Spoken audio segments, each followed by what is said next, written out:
Assalamualaikum warahmatullahi wabarakatuh.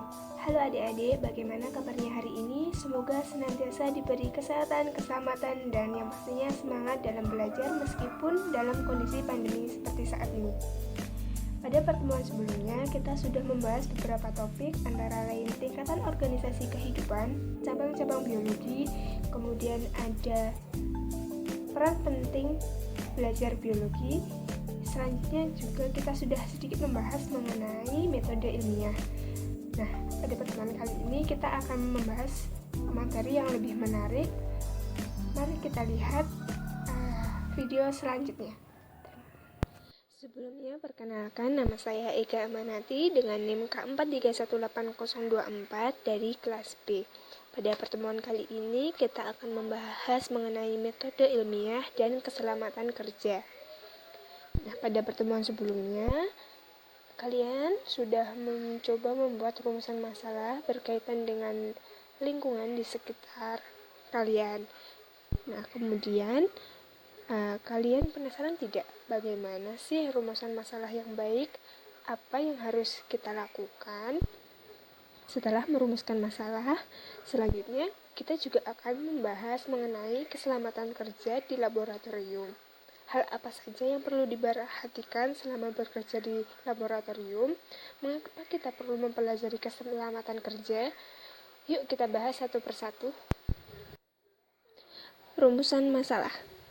Bagaimana menyusun rumusan masalah yang baik agar permasalahan yang kita pilih memudahkan dan bermanfaat untuk diteliti? Sebaiknya permasalahan tersebut harus memiliki kriteria sebagai berikut. Yang pertama, dipilih dari hal-hal yang menjadi perhatian dan memerlukan pemecahan. Yang kedua, memudahkan dalam pengumpulan dan penjajakan data yang terkait dengan permasalahan. Yang ketiga, memudahkan dalam mengobservasi fakta-fakta yang relevan yang memungkinkan akan menjadi kunci untuk memecahkan kesulitan atau permasalahan yang ditemukan.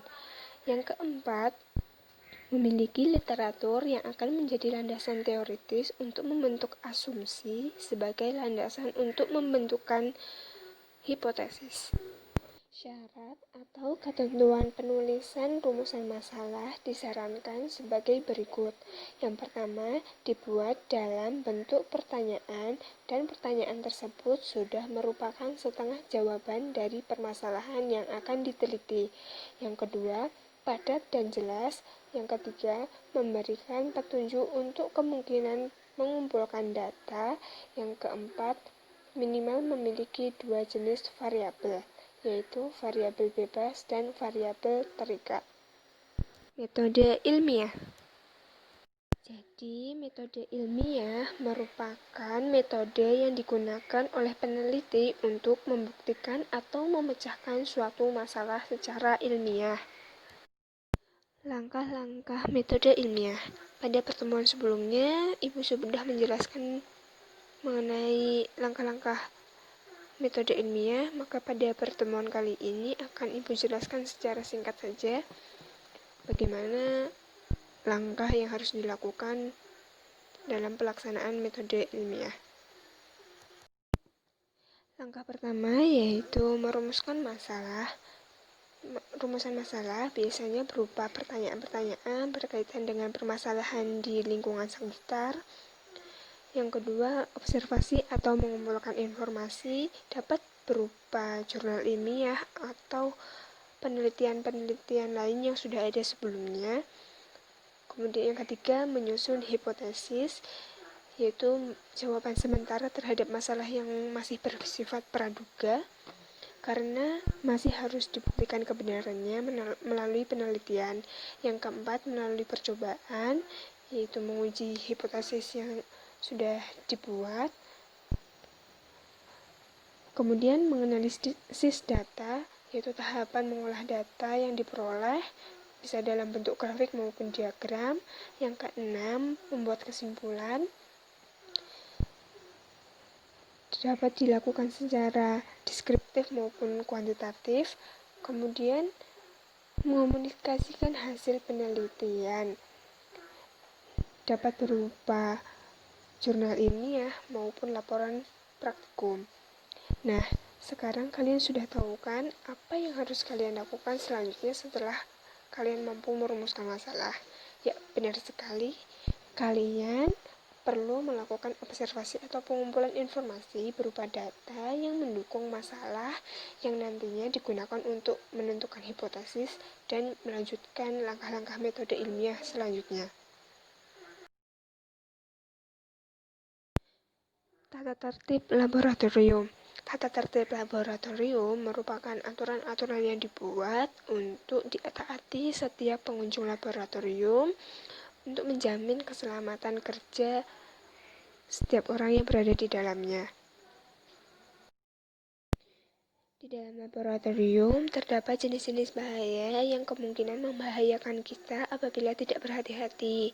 Contohnya, bahaya yang timbul dari binatang atau hewan yang diujikan, benda-benda tajam, benda yang panas, kemudian benda yang mudah pecah, bahan-bahan kimia berbahaya, aliran listrik, bahan-bahan yang dapat menyebabkan iritasi pada wajah maupun mata, kemudian bahaya api, kemudian bahaya yang timbul dari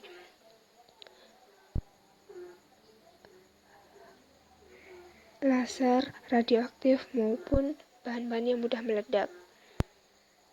Berikut ini hal-hal yang boleh dan tidak boleh dilakukan di dalam laboratorium, seperti tidak boleh makan, minum, maupun asik bermain HP, maupun mendengarkan musik di dalam laboratorium. Kemudian, untuk keselamatan harus menggunakan alat-alat pelindung diri seperti jas laboratorium, kacamata pelindung, masker, penutup hidung, sarung tangan, penutup telinga, penutup kepala, dan yang paling penting menggunakan sepatu yang tertutup seluruhnya. Kemudian sama di laboratorium harus menjaga kebersihan dan untuk siswa itu tidak diperkenankan berada di laboratorium secara sendiri. Harus ada pendampingnya untuk menghindari terjadinya bahaya. Kemudian menggunakan peralatan-peralatan laboratorium dengan bijaksana dan hati-hati. Setelah menggunakan laboratorium harus mengunci pintu kembali. Kemudian ketika berada di laboratorium tidak disarankan untuk mengunci pintu dari dalam dan melakukan penelitian atau percobaan dilakukan dengan langkah-langkah kerja yang sudah ditentukan sebelumnya untuk menghindari kecelakaan kerja. Selanjutnya, kita membahas mengenai pentingnya mengetahui tata tertib atau protokol keselamatan kerja di laboratorium. Di dalam laboratorium terdapat berbagai macam alat-alat yang mudah pecah, mudah rusak apabila kita tidak berhati-hati. Di laboratorium juga terdapat berbagai macam zat-zat kimia yang tentunya juga sangat berbahaya apabila kita tidak berhati-hati. Oleh karena itu, keselamatan kerja merupakan prioritas utama bagi kita maupun orang lain yang berada di ruang laboratorium. Nah, akhirnya kita sudah sampai pada penghujung pembelajaran pada pertemuan kali ini. Seperti biasa akan diadakan kuis melalui Google Form. Untuk linknya sendiri nanti akan di-share melalui WhatsApp group. Dan tetap semangat, tetap jaga kesehatan dengan makan makanan yang bergizi. Dan yang terpenting selalu menjaga protokol kesehatan seperti mencuci tangan, memakai masker, dan menjaga jarak. Untuk pertemuan kali ini kita akhiri. Wassalamualaikum warahmatullahi wabarakatuh.